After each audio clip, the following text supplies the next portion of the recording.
Hello people! Você é do Brasil e quer transferir a sua carteira de habilitação aqui para o Canadá?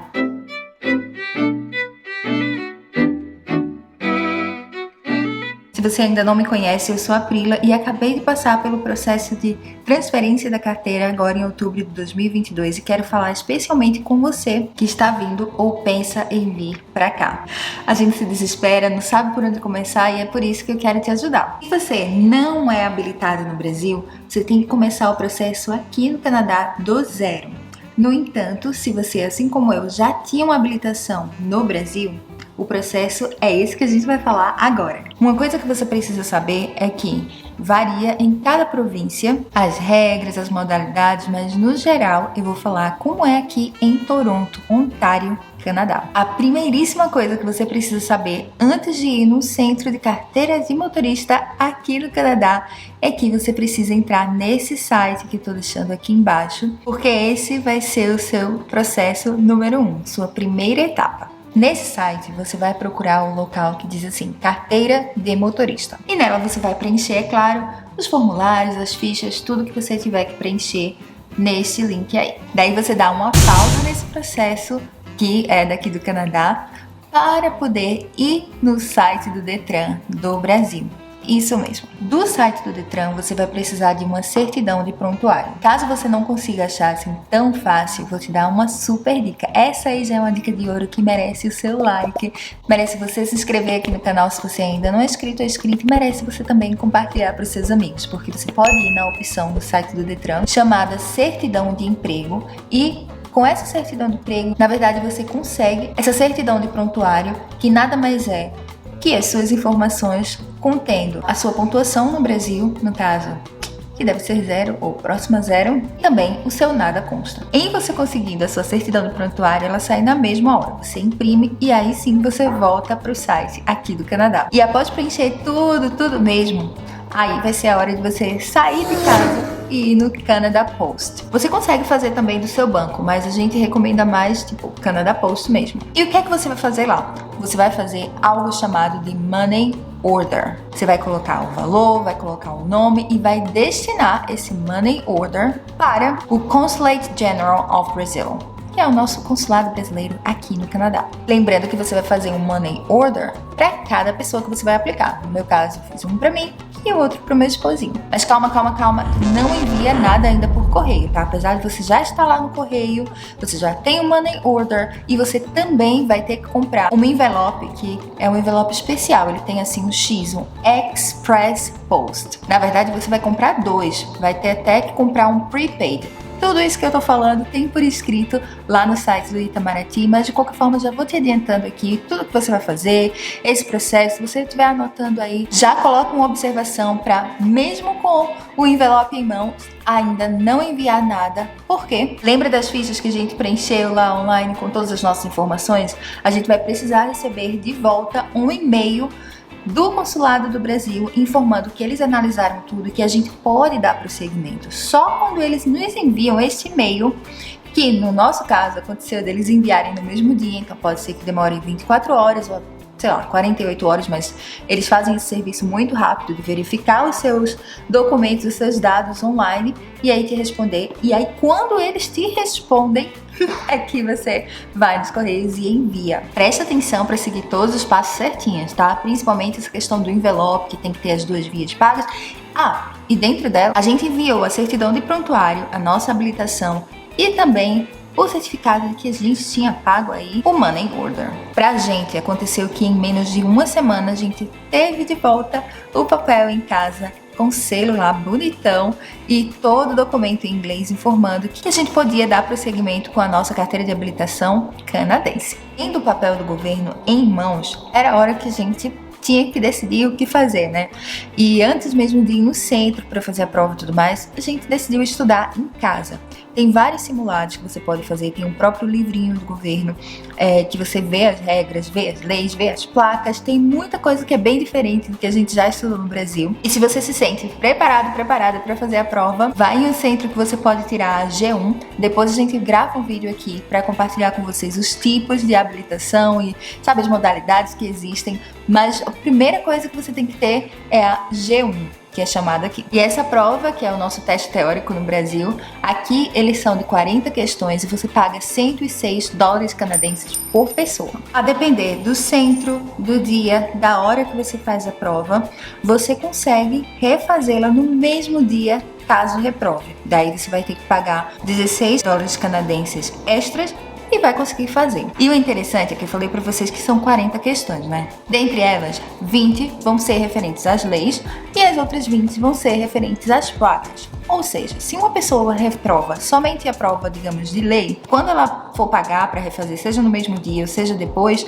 ela só vai refazer a prova de leis. Afinal de contas, a prova de placas, a pessoa já passou. E caso reprove de placas, você já passou na de leis e na próxima vez que for pagar e refazer, você só vai fazer a de placa. Resumo da história, eu achei aqui bem interessante. E quando eu falei que dependendo do local você consegue ou não fazer no mesmo dia, eu tô falando isso porque no local que a gente foi, tava com tanta gente que fazia voltas ao redor do prédio. Tinham falado pra gente, mas a gente não levou muito a sério. Daí eu tô falando pra vocês, espero que vocês levem a sério essa questão de ir preparados, porque a gente não estava preparado. A gente foi com a roupinha assim meio que fina e no dia choveu tanto, chegou a temperatura de 5 graus, a gente ficou molhado, tremendo de frio. Não só a gente, como o pessoal da fila que também não tinha sombrinha, todo mundo despreparado, em resumo de história. Mas assim, vai preparado porque muitas vezes demora. A gente chegou lá tipo umas 8h30 da manhã e foi sair perto de meio-dia.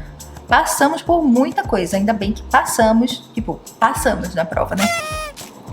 E outra coisa, quando você vai fazer a sua prova, chega assim com 2, 3 horas de antecedência em relação ao fechamento do centro, né, do local que você vai fazer a prova. Por quê? Porque a gente viu muita gente chegando com uma certa antecedência, mas eles não estavam mais distribuindo ficha. E aqui é sem dó e piedade, hein? Eles dizem assim, só amanhã. E a pessoa vai ter que voltar para casa e só no outro dia. E aí, como é que é a prova? Eu achei a prova um pouco chatinha, só que se você, de fato, estudar, você consegue fazer. E uma super dica que eu consigo dar para vocês é que tem os simulados online e se você faz eles, por exemplo, 3 vezes e consegue passar sem errar nada, você vê que você tá apta para poder fazer a prova. Quando eu falo que é chatinha porque tem muita coisa que você tem que aprender do zero, mas não é assim a coisa mais absurda do mundo.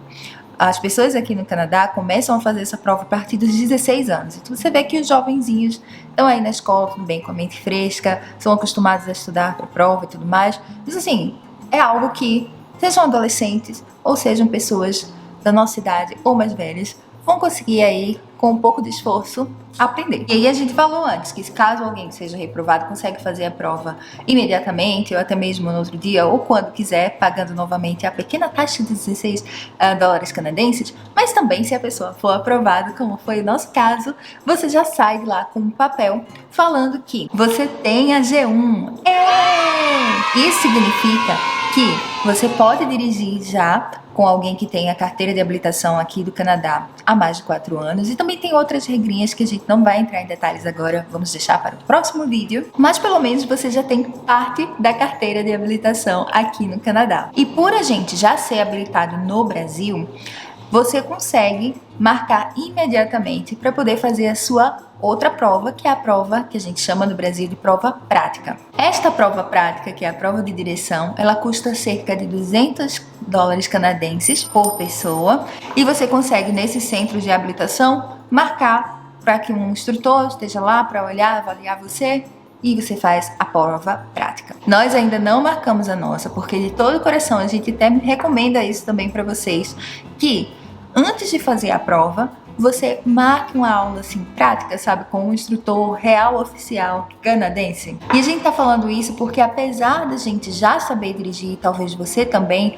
a prova de direção aqui não é sobre direção, não é sobre saber se você sabe conduzir o carro, e sim saber se você conhece as regras daqui, se você sabe dirigir no modo canadense. Tem um exemplo clássico aqui que todo mundo comenta, que é sobre o pescoço, sobre a virada do pescoço, na verdade. Que se você tá dirigindo aqui no Canadá, você obrigatoriamente, quando vai dar uma resinha e em outras situações também, você precisa dar aquela olhada básica. Se você não faz isso na sua prova prática, por exemplo, você é reprovado de primeira. E daí você vê que algo relativamente simples faz toda a diferença. Por isso que não é a questão de você conduzir o carro e sim você conhecer como é que eles fazem isso aqui no Canadá. E aí, quanto tempo vai durar o processo? Bem, vai depender de caso a caso, vai depender dessa chegada da papelada, né, pelos correios aonde você está, vai depender da província, como eu falei anteriormente, mas você pode dizer aí que pode ser que dure, sei lá, 2 semanas, até 1 mês, 2 meses, ou quanto tempo você quiser tirar a sua carteira completa. Porque você tendo a G1, tendo a prova teórica já feita, você não necessariamente vai fazer no outro dia ou na outra semana a prova prática. Tem gente aí que demora um tempo, por exemplo, a gente acabou de ter a nossa prova teórica e aí a gente tá vendo já vídeos online de como o pessoal faz a prova prática e aí a gente vai marcar aula, como eu falei pra vocês, e eu acredito que daqui a 1 mês a gente vai ter a nossa carteira full, nossa G full. Vocês vão acompanhando aí todo esse processo, mas o ápice, assim, uma coisa muito boa de você já ter a G1 é que, apesar da gente, por enquanto, só ter o papel, mas a carteirinha com a nossa foto e falando que a gente tem essa habilitação G1 vai chegar na nossa casa e ela já serve como documento de identidade. Na verdade, ela é um dos documentos de identidade daqui do Canadá mais valiosos. E aí a gente não precisa estar necessariamente andando com passaporte toda hora, quando você já tem uma identidade daqui, tipo a G1. Na vida de imigrante, são muitos os perrengues que a gente passa, né? Mas nós vamos vencendo, vamos aprendendo. E o meu desejo do fundo do coração é que esse conteúdo te seja útil e tenha, é claro, te ajudado. Eu te convido novamente a se inscrever aqui no canal, a assistir os demais vídeos e muito obrigada por ter estado comigo até aqui. Te vejo em breve e até mais. Tchau! Afinal de contas, a prova de pra... Me entupi.